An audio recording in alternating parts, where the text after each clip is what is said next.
Good to be here with you guys. Why don't I just start off by taking questions?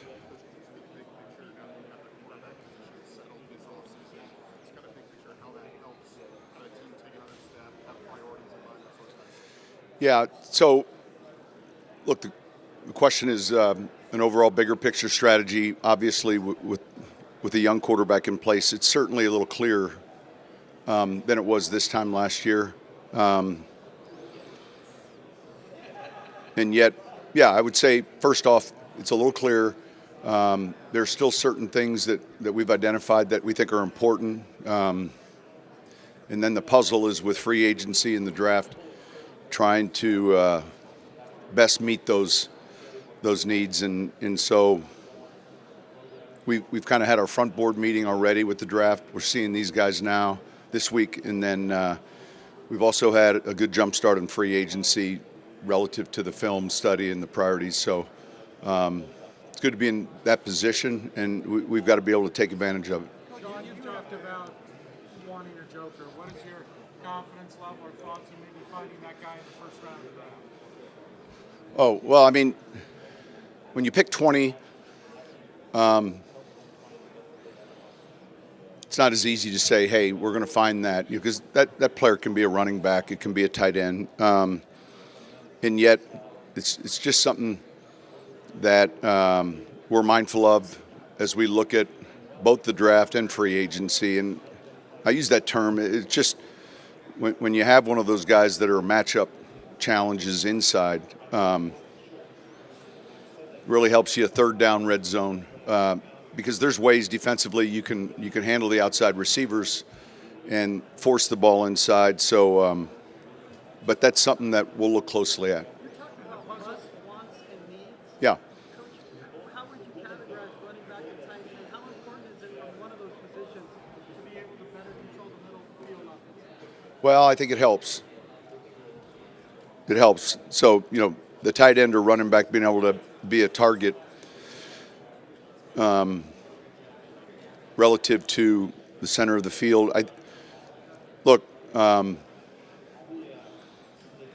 Different than a guard or an edge rusher or corner. Like sometimes, a draft might only have maybe a candidate or two at one of those positions. So, certainly you hit a couple positions that would fit in the must realm, and yet I would say not at all costs. It's got to be something that makes sense when we're either signing them in free agency or drafting them, but it is a priority. Do you have to address Cortland with his contract situation? No, I think, look, George and I were just talking about it. Those discussions will take place. George, Cortland's representatives, and we felt like he had a real good season. He's important to what we're doing. So all of that will happen in time, and I don't think now's the time. Say it again. Yeah. Quite a few of them. Yeah. Look, it's part of the deal, and I've always said that you want to see your assistants do well. So we try to, if possible, promote from within, and then in certain cases, hire outside if we have to. And I'm happy for all those guys, whether it's Declan, Johnny, Chris, Mooj. A lot of times, it's a byproduct from winning.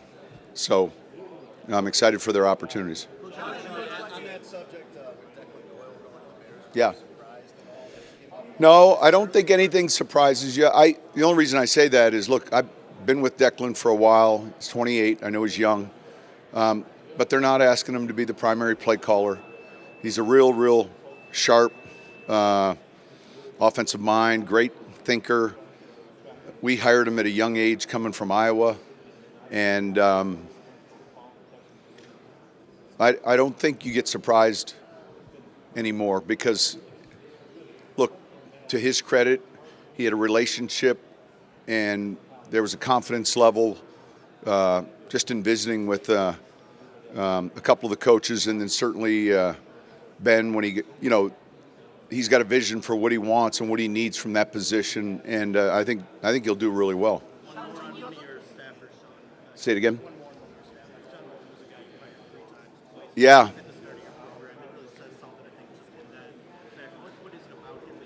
Well, he's super passionate. We're talking about Johnny Morton now. Super passionate. Man, he works his tail off. He's great with film study and ideas. He's one of those guys that'll, bring you red zone, third down, like a lot of information. We were together in New Orleans several times, and then, it's a chance, where he's going to be calling the plays. And so I was just with Dan Campbell a few minutes ago, maybe an hour ago, and we were talking about him, and he'll do a great job.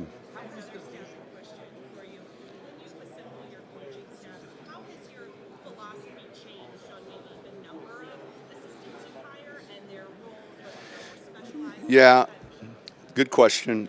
Just relative to the numbers, I'm still always mindful more's not better, and that you got to be careful about that. We try to have a couple young coaches on each side of the ball, and maybe one in the kicking game that are in entry-level positions. And then I think it really gets back to, obviously coaching ability is important, passion's important, compatibility is important. All of those traits, I think, as you're building a team, you're counting on from your coaches. So I would say to some degree it hasn't changed much, and yet I certainly have changed relative to how I look at the process, and some of the mistakes in years past or when I was younger may have been those mistakes where I was in a hurry or felt like I needed to be in a hurry. And there's a lot of young talented coaches, even at at a number of different levels.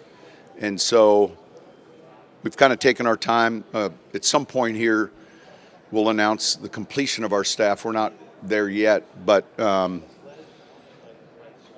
just think you got to be real careful that it's not too many. How do you kind of thread that needle and walk that line when you know maybe actually? Well, when there's not an office for them, like when you're putting a divider in, then that's a sign. But you kind of have an idea in your mind, and look, I would say the younger coaches obviously are ambitious, and that's not a bad thing. But you're always trying to make sure, hey, focus on where you're at, because those other things will kind of take care of themselves. And I think that, fortunately, I've had a really good staff here my first 2 years in Denver, and it's helped us tremendously. Yeah, with both of our, and it's a unique room. It's a good question. I don't know that I have the answer. Both Zach and Jared are free agents. So obviously one of the musts, if a player's on our board, even though he was with us, if he's a free agent, so both of those show up as orange tags. So that's a must. We have to, secure who the backup is. There are probably a few moving parts there, but I was real pleased with the room. And then the uniqueness off the field, those guys get along well and really work together well. Well, the number one thing would be having a chance to visit with these guys in person. I don't know how many years this has been now. Remember, the beginning of the Combine was to combine medical information. That was the purpose of it. We were, as a league, all the teams were going to see these guys, asking them to basically get looked at multiple times. So, and then they ran them on a 40, then we had some other drills, and then we said, let's interview them. And so it's grown. But I would say for me, it's having a conversation in a 20-minute time frame, maybe an informal conversation, but putting a face with the name and the film that we're going to study. And we'll get all this on video, but I think that that's one part of it. And then two, seeing them, kind of on the hoof, so to say, seeing them in person. Yeah, Michael Wilhoit. So look, we're kind of like where you're at right now. We're on top of it relative to the local authorities as well as the league office. We're monitoring that process, and we'll follow the proper protocols and channels. But right now, that's where it's at. How has the vision for Troy Franklin evolved after this first? Yeah, so we see him as a Z. We move our guys around a little bit, so it's not exclusively. Thought he had a good rookie year, and he's kind of sometimes in that same position where Mims is at. So we have two guys. Certainly, we've gotten faster because both of those guys can run, and we saw kind of that growth spurt with Marvin in year two. But I would say I was real pleased with how he handled the totality of his, the rookie season. It can be difficult, and I kind of see him in that role. What kind of coach are the Jets getting in Aaron Glenn? AG, they're getting someone who's super passionate. I think we're in that profession. That's important. He's confident. He's certainly earned that opportunity. And I spoke to him the night before he took that job, and I could feel his excitement. And I go all the way back to I was with him when he was a player for us in Dallas, and then had a chance to hire him. He was a scout, I think, when I hired him, and he first got into coaching. He was one of the best. Look, I've been fortunate enough to have a lot of great assistants work for me, and Aaron was right there at the top. Everyone got along well with him. He loved his job. He communicated well with his players. You saw that when he became a coordinator, and I think you're going to see that in New York, and I'm excited for him. Sean, what made Dennis Allen and Dan Rochar successful for you in World Cup? Two different coaches, yeah. So DA, I hired in 06 as a quality or defensive line assistant. His background was certainly a defensive backs. Eventually, he became defensive backs. Then was actually hired by Denver as a coordinator, and then, might have been the Raiders. So I lost him a couple times, I think. No, Denver, then the Raiders, and then I hired him back. He's a real good teacher. Thorough, another guy that is great with the staff. And then Dan Rochar and I worked together at Illinois in 1996, and I hired him from Michigan State. He initially came as running backs, and then eventually was promoted to offensive line. He too again was a great teacher. It was more than just a friend. Like, I didn't know Dennis Allen. I knew Dan. Sometimes, that's not the kicker at all, but they're really good teachers, and they're guys that are going to get along well in the building. They have all those traits that we value. So I think. Look, Chicago's helped themselves, obviously, with a number of these guys. So I'm happy for Ben and the staff he's putting together. You guys are obviously a team on the rise. Just how much confidence do you have that this team could do some damage in 2025? Yeah, I think the one thing we have to avoid is this idea we're going to pick up where we left off. I really don't like that because our league has shown anymore, the season ends and you kind of take the proverbial game board and you take all the pieces and dump them and then you set it back up and you start again. Certainly you're more confident. The experience has helped a number of players. But, the journey begins. So we've got, and we don't shy away from it. Our expectations are high, and I'm encouraged with some of the things that we did this past season, and yet still kind of hungry for more. We see Carroll to your right. I'm wondering what you think of coaching in this division that's arguably the most decorated in the NFL. I'm the youngest. Thanks, Pete. No, listen, we've had so many good games and battles. When he was at Seattle, Andy and Harb, Jim. sometimes it's coincidence, but yeah, there's without a doubt, you know that your division opponent is going to be extremely well coached. And that's just proof in the pudding with all three of those guys. Look, when you go back at your career, though, that's a lot of hardware split amongst yourself, Andy, Pete Carroll, even Harbaugh in college. We're still trying to collect it. When you think over your career, have you ever seen a situation like this in the division? Like, Andy, So if you went back to the NFC East, and we're talking about just coaches in divisions, I think, and you guys can correct me if I'm wrong, but Gibbs and Parcells and Landry. I don't know who was at Philly at that time. St. Louis, the division was bigger then.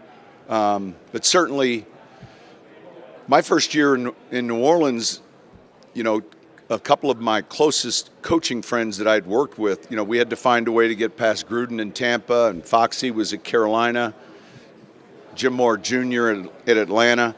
So when it comes to your division and you're playing those teams twice, I'd rather be looking at someone else than Pete right now, but that's a credit to what he's accomplished, and I think a good hire, obviously. Running back.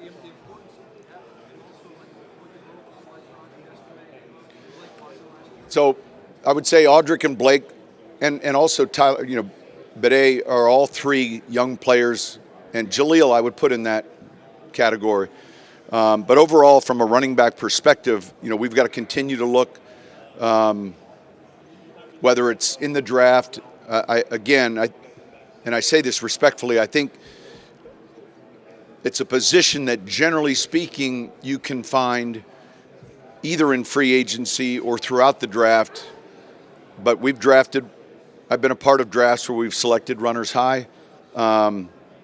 Is it a priority for us? I think certainly improving our running game is going to be a priority, and we feel like we've got the right offensive line and the right group of players to give us a chance at that. But this draft has got a number of runners in it, and it's just a matter of what you're looking for. But we'll see where we go from there. Go ahead. Where have I grown the most? I've said this before to you guys. You get a little wiser, and you don't stress about some of the things that you learn. What's worth burning your calories and energy on? You get a little bit more wiser relative to understanding what's really important, and then maybe something that's not at all. Sean, today's Both. I saw that.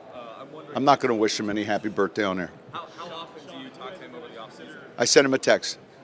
If you were to consider a tight end early in the draft, how important is it for that tight end to be someone that also impacts the run game as well as being a pass catcher? Well, you generally don't get both coming out of college, and I say that respectfully.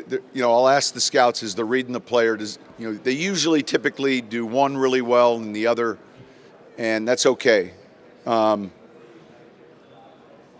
I think historically speaking, it's been a little easier to take the receiving tight end and work with him on his technique relative to run blocking than it is the run blocking tight end and make him a really good receiver. I've just seen that happen much more often than the latter. Sean, you've been transferring becoming so commonplace for a lot of these prospects, some of it NIL and other Yeah. reasons. Do you still need to dig into the why of Sure. the decision to leave it? Sure. There's some relative to the transfers, the amount of transfers. We get a whole history report. We're getting past that. Not yet. We're getting past that little COVID stint, where guys were.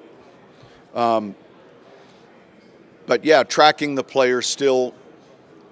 I would say anybody that's transferred, that area scout will read, and George and I will clearly have a grasp as to, was it financially motivated? Was it playing time? Did they go up? Did they go down? Because we are seeing movement both ways, and we'll have a pretty good handle on that. But it's a good question. Sean, you draft last year, you talked about how Forsythe gave you a little bit more insight on Bo. Yeah. How the value of Oregon's prone AC, Troy worked together in that lot of other Oregon guys at that pro day, including juniors, were now in this Yeah. on the call leader. What insight further did you glean even from both Well, about his brother, about Terrence? I'll ask. It would be very common for us in a draft meeting, and it could be, all right. We'll say it's Oregon, and we'll be looking at a player, and I might just shoot a text to one of those guys like, hey, tell me what you guys, and then maybe there's a call, just while we're watching the film. If we're looking at a TCU player, I'm texting my son, who worked there as a student assistant. If we're looking at a Penn State, so that would be very common. And then the follow-up, in the locker room more specifically, all right, talk to me more, then it kind of continues. And so you're gathering as much information as you can to help be as accurate as you can on the decision-making process. And to your point, we were there at the pro day, but the next day was the private workout, and you got to pay close attention. Like, it was interesting to see how many of his teammates, they had just finished working out Friday, and here it was Saturday morning, and man, there's another 10, and you pay attention to all of it, and the young running backs tugging on my coattails throughout the day. Hey, I got to know Alvin Kamara, and he's a good football player, and he and I are chatting, and 6 months later you're defending him, and he's a pain in your rear, talking about Bucky. So I think it says a lot about the player, though, at his own day when so many guys showed up. Besides being Will's brother, what does a receiver who's under 160 pounds need to survive in the NFL? Yeah. So look, relative to that, you do all your research. He's kind of played with a chip on his shoulder his whole career, I think, and that's a credit to him. And so, you evaluate the player, you look at the vision, try to come up with the vision, and then you discuss who's he like, and you kind of go from there. You talked about the people driving the bus. Just in general, Right, and there was a healthy bit of skepticism of when Bo was drafted. yeah. Now they're saying, well, maybe this was his ceiling. What about Bo makes you think you haven't hit his ceiling, that there's much more there moving forward? Just as you just had to watch the games, the narrative, and you just have to watch the athleticism, the learning curve. Look, if I did this, let's just say, from a media perspective for a living, and I have this vision as to what I think he is, and then all of a sudden, look, he's got plenty of arm strength. We saw it. Just look at all the numbers relative to his completions downfield. I think he was third in 20-yard completions. I mean, and I said this last year respectfully. I just think it's a tough position to evaluate, and there's a difference between entertainment and then from the club side where it's everything. And so the entertainment, and that's with no disrespect, but the access and to truly evaluate it properly. But it's a good lesson yearly that it can move a club certain directions if you're not paying attention, any position, and so we felt pretty confident that, and at that time a year ago, it wasn't like we didn't know who that was. We just felt like we'd be able to get that right, or at least have a good likelihood of getting it right. Yeah, it was great. Yeah, I sat behind him. One of the things about that event, it had been a while since I'd gone, when you walk into NFL Honors and you look around the room, you could say, I know who's winning every award. Because when the other candidates aren't there, it's a sign. And so I saw Josh Allen had the first two rows taken up on this side, and I thought, well, it looks like Josh is going to be anyway. I was sitting right behind Patrick and his family. I was thrilled for him. And then I was excited for Trey Hendrickson and also Zach Bond. Those are other players that were candidates that we had drafted. And then I think I gave Patrick a hard time, and I said, we might be able to get you in the Jordan shoes now, and he smiled.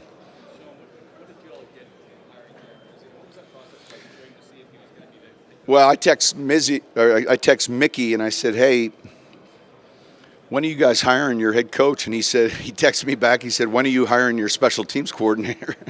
And so I worked with Darren. I hadn't worked with him before.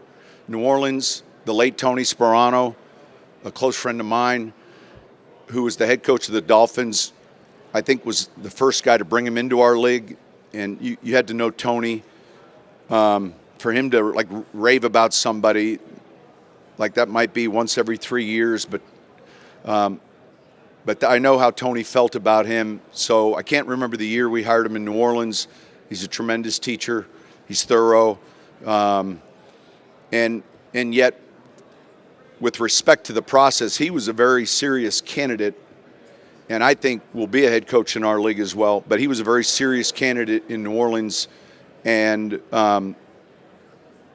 we had time. What's your initial reaction to Pete Carroll joining the AFC West? Well, you missed it, but we were just talking about it. Excited for him and the opportunity, and I think I mentioned that it made me the youngest coach in the division, so I was excited about that. All right. You were at the Nuggets game last night. I got to talk to Michael Malone the first time you'd really talked to him. He joked because I asked him post game, he could help you with your draft pick. But I saw that, so we'll allow him to assist us in the draft if we can work with Jokic was in that joker role, because I was getting interviewed about him being a quarterback, and I was just looking like, no, he's the perfect tight end. It was exciting for me to meet Mike. It was the first time I'd ever, our schedules are different. Joe Lombardi lives kind of on the same block, so I've heard a lot of good stories. He's the son of a coach. We're similar in age.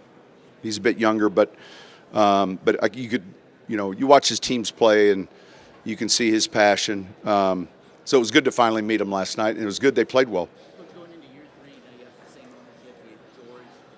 How much of an advantage is it having all that continuity? Well, with regards to continuity, I would say clearly if your ownership, and it's not just your ownership is in place, the right ownership, and I would say that for Greg and Kerry and the Walton Penner family group, the right ownership in place, head coach, GM, and quarterback, that's a good start. Coach, when it comes to Bo specifically, do you feel like a premium pick used on a tight end or a running back could best serve him in his development for year 2? All right, good question. So the running back and the tight end could obviously help in his development. And then I would also say like a really good elite pass rusher can help in his development, a really good cover corner. And so I'm only saying that, meaning the best player that helps the team get better is going to help in his development. And sometimes I think that when you talk about getting him weapons, I mean, certainly that's important. And you mentioned 2 positions that obviously would help. But I think we got to look closely at what helps the team, because that in turn can really end up helping that position. But I think at 20, we'll have some good options. We're here to sort through those options right now, and we'll kind of go from there. 2 more questions. Right now, inside, we're talking about Drew. And last year, we kind of went into the offseason with the edge idea, and then we've kind of progressed enough to where he's gonna work inside. It's kind of how the season finished too. So we're gonna keep him right there. Manning used to say, quarterback, you have to understand people are looking at you too. How important is that for Bill to realize that people are spending time on him right now? Yeah, I think it's a great question. There'll be that year 1 to year 2.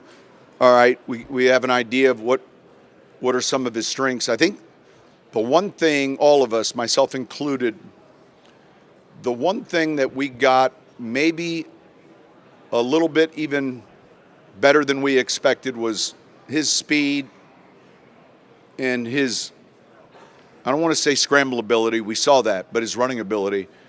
He didn't run here. He had a turf toe, he later told me. Because I asked him, I thought, why he would do well in these shuttles. And so usually if that's something you're going to be ahead of your class, you would do. but he had a turf toe, and I would say coming away from that first year, there were a number of plays where I thought, man, we didn't see that on tape. Last one. Is the day of bringing a rookie quarterback along with the time used to be that way? Now rookies are. I think it still depends, meaning it's a fair question. And if in year one, it depends on the team.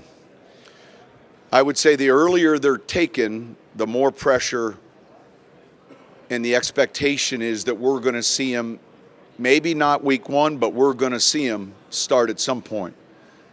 And remember, the earlier they're taken, there's probably a good chance the team that has taken them that early is struggling. And that's why they're picking where they're picking.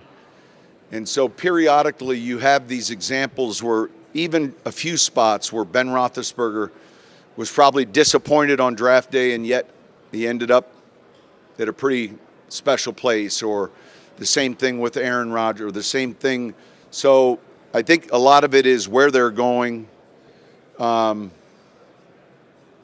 then history's also told us that we're going to have starters that are taken after the first round. And you just have to find them.